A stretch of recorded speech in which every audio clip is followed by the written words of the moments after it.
महोदय, आपने मुझे बोलने का समय दिया 10 मिनट का, उसके लिए बहुत बहुत धन्यवाद। 16:17 हुए हैं, 3:16:17 3:16 हुए हैं। 16:22। अध्यक्ष महोदय, एक तो मैंने 9-10 सवाल लगाए थे। एक उसमें अनस्टार्ट था जिसमें मैंने एससी वर्ग का पुलिस में जो बैकलॉग है उसके बारे में डेटा मांगा था। ये है लिखा हुआ। मुझे डीएसपी का डेटा नहीं दिया गया, विच इज मोस्ट इंपॉर्टेंट। एक तो वो भी दिलवाए। दूसरा अध्यक्ष महोदय, मैंने कोई जिला बनाने के बारे में, कोई नया जिला सरकार बनाना चाहती है कि नहीं, इसके बारे में भी मैंने सवाल किया था। मुख्यमंत्री जी ने, मैं और विनोद भ्याना दोनों मिले थे, तो उन्होंने कहा था भाई एक भी जिला अगर बनेगा तो वो हांसी पहले बनेगा। अध्यक्ष महोदय, एक ही जिला है सारे हरियाणा में जिसमें 7 कॉन्स्टिट्यूएंसी हैं, जबकि 2-2 कॉन्स्टिट्यूएंसी के 2 जिले बने हुए हैं, 3 कॉन्स्टिट्यूएंसी के 4 जिले बने हुए हैं, 4 कॉन्स्टिट्यूएंसी के 10 जिले बने हुए हैं। हमारा जो 80 जिला बनाने की मांग है, बहुत ही उचित मांग है। आज मैंने मुख्यमंत्री जी से सवाल लगाया था, लेकिन ये दुष्यंत चौटाला की तरफ से जवाब आ गया कि कोई हमारी सलाह नहीं है बनाने की। दूसरा अध्यक्ष महोदय, इलीगल कॉलोनीज का मसला है, अनेक लोगों ने उठाया। मैं ये कहना चाहता हूं मुख्यमंत्री जी से, मुख्यमंत्री जी आप इज्जत कमाओ, जितनी भी इलीगल कॉलोनियां हैं जिनको आप इलीगल कहते हो सबको सही कर दो। कुंबा खीर खाओगा देवी भला मानेगी, आपको आगे भी लाभ होगा और लोगों को भी लाभ होगा। आप किसी का मकान मत तोड़िए, सारा जीवन बेचारा बड़ी मुश्किल से मकान बनाता है। और ऐसी सरल पॉलिसी बनाओ जिसमें सरकार को भी लाभ हो और लोगों को भी लाभ हो। दूसरा मैं जो कहना चाहता हूं, 16 साल हो गए भूपेंद्र हुड्डा जी की सरकार में। 2006 में पब्लिक हेल्थ में बेचारे डिग्गियों में कुछ बच्चे लगे थे, मेरे ख्याल में 4000 के आसपास होंगे। हुड्डा साहब का धर्म बनता था, 8 साल के का तो उनका टेन्योर चले है, 14 में उनकी सरकार बदली, उनको पक्के करके जाना चाहिए था। आज 16 साल हो चुके हैं। अब मनोहर लाल खट्टर जी, आपको ये काम तुरंत करना चाहिए, उनको पक्का बनाना चाहिए। आप अपने घर से सोचो, अपने परिवार से सोचो, रिश्तेदारों से सोचो। 10-10 हजार रुपया उनको मिलता है, गरीबों को कैसे बेचारे गुजारा करेंगे। तीसरी जो बात है, ये हमारे HSMITC बंद की थी, उसके बाद उनको एम्प्लॉइज को इन ल्यू ऑफ पेंशन और ऑनरेरियम दिया था, ऑनरेरियम। तो ये सेम ऑनरेरियम ये कन्फेड के, स्मॉल स्केल इंडस्ट्रीज के और HSML हैंडी क्राफ्ट ये निगम है, इसके एम्प्लॉइज लगभग 900 रहते हैं, इनको भी दे दो। गरीब लोग हैं बेचारे, आपने कमिटमेंट भी कर रखी है, इनको ये जरूर दे दो लाभ। दूसरा ये अध्यक्ष महोदय, ये मशीनें लगी आजकल मनरेगा में काम करने, तो गरीब लोग जो हैं बेचारे, जिनका चूल्हा चौकी चलती थी, उनसे आज काम नहीं कराया जा रहा है, तो वो बेचारे सारे बेकार हो गए। उन्हीं से ये जो भी खुदवाते हो, जो भी काम कराते हो, चाहे वो तालाब का है कहीं और है, ये मशीनों से ना कराओ, उन्हीं से कराओ, उनका चूल्हा चलेगा। दूसरा ये पुलिस वाले बच्चे बहुत मेहनत करते हैं, इसीलिए रिश्वत भी खाने लगे, पे थोड़ी है।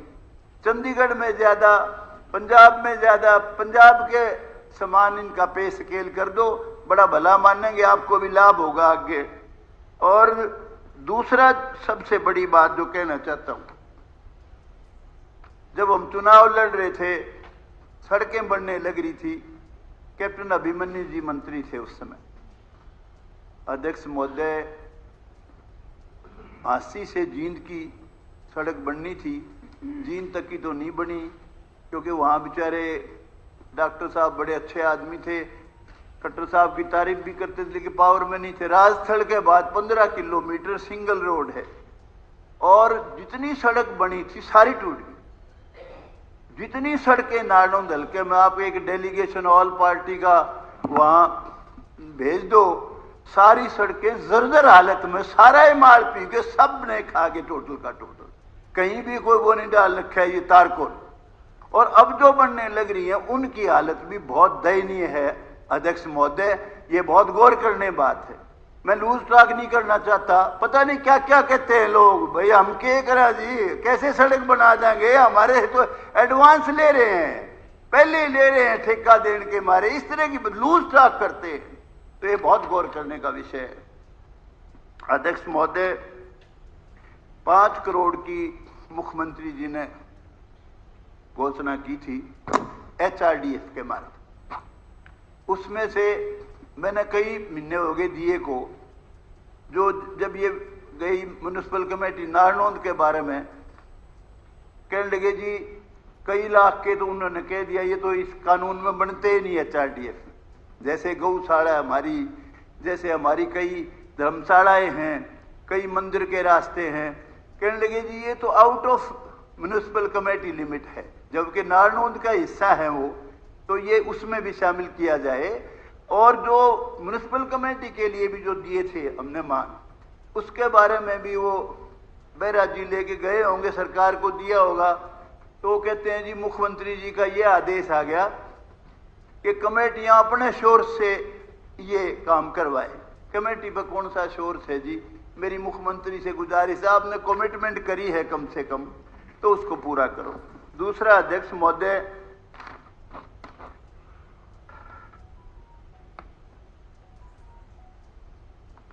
हमारे ठेले पाने में नारनौंद में 2-3 वार्ड आते हैं, 50-50 साल हो गए मकान बने, अभी भी खाली दिखा रखे है। और गवर्नमेंट कॉलेज के ऊपर वार्ड नंबर 11 में लगभग 50 साल से भी ऊपर हो गए मकान बने को, उनको भी खाली दिखा रखे है। तो रेगुलराइज करें, कोई पैसा दे लेना हो सरकार ने, कोई 10 रुपये 20 रुपये गज लगा दें अगर कोई ऐसी बात हो। वैसे तो कोई बात है ही नहीं कुछ भी, भाई इतने साल हो गए, सड़कें बन गई, गली बन गई, सब कुछ बन गया, उसमें धर्मशालाएं बन गई।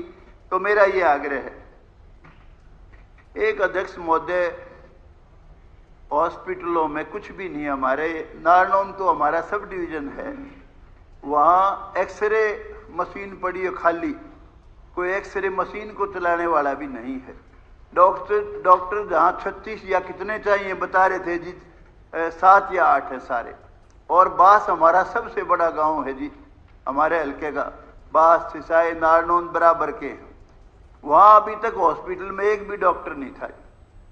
तो मेरा आग्रह ये है सरकार से कि उसको, एक तो बड़ा गांव है, आसपास भी कई गांव हैं, उसको सिविल हॉस्पिटल का दर्जा देके और डॉक्टर चाहे स्पेशल भर्ती करे सरकार, बहुत ज़रूरी है।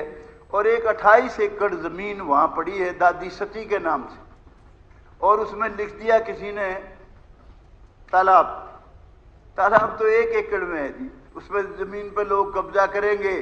तो मेरा आग्रह ये है, उसमें स्टेडियम है, जो भी चीज़ बने म्युनिसिपल कमेटी की तरफ से, सरकार की तरफ से, वो उसी ज़मीन में बने। और दूसरा ये कि सिसाई में और बास में डिस्पोजल के लिए ज़मीन चाहिए थी सरकार को। वो अफसर कहते हैं वहाँ कि भाई आपको डीसी रेट पे मिलेगी। डीसी रेट का किला है जी वहाँ 12 या 13 लाख का, टोटल 1.25% भी अगर लगाओ, 1.20 बताते हैं, 15 लाख 16 लाख बैठेगा। आमतौर से भाव 25-30 लाख से कम तो है ही नहीं। तो इसलिए वो एक्वायर करने के लिए सरकार को, क्योंकि ऐसे केस में आप ये ना देखो, लोगों की जरूरत है, ये तो आपने कमेटियां बनाई दी, तो कम से कम डिस्पोजल नहीं होगा, सीवरेज सिस्टम काम नहीं करेगा, तो जी कैसे काम चलेगा अध्यक्ष महोदय। दूसरा अध्यक्ष महोदय, जो बहुत इंपॉर्टेंट इशू मैं रख रहा हूं, आज हर चीज में मिलावट है, और कहीं अगर छापा भी पड़ता है, एक दिन खबर आएगी इतने लाख नकली घी पकड़ा, इतना नकली दूध पकड़ा, और हर चीज में मिलावट है।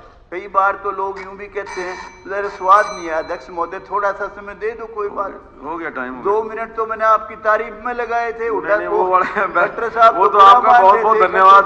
वो आपका थैंक्स लिख करके नाम लिया नहीं, डिप्टी सीएम का नाम लिया नहीं, धन्यवाद लिख के भेजूंगा आपको। अध्यक्ष महोदय मेरा कहना ये है कि मैं तो अब खट्टर साहब का भी धन्यवाद कर दूं भाई, लोहारी गांव में बन लग रही है हमारी वो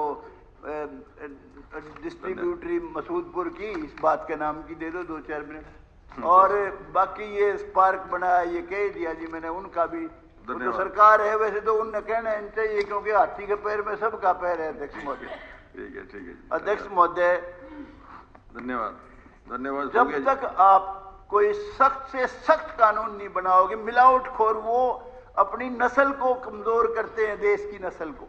बिल्कुल ठीक है। उनको सजाए मौत भी हो तो कम है।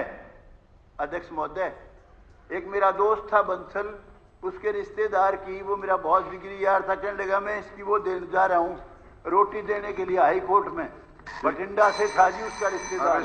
जुर्म के करा कि बोला जुर्म उसने करा बोला वो गाय का जो है ना उसका मांस का गाय के गोश्त का घी बना रहा था, मगर तू उसने दूसरे ने तेरा रिश्तेदार के जहर दिया ना मेरे यार। तो अध्यक्ष महोदय अभी बहुत बातें रखनी, मैंने 2 मिनट बात नहीं, अभी अगले बार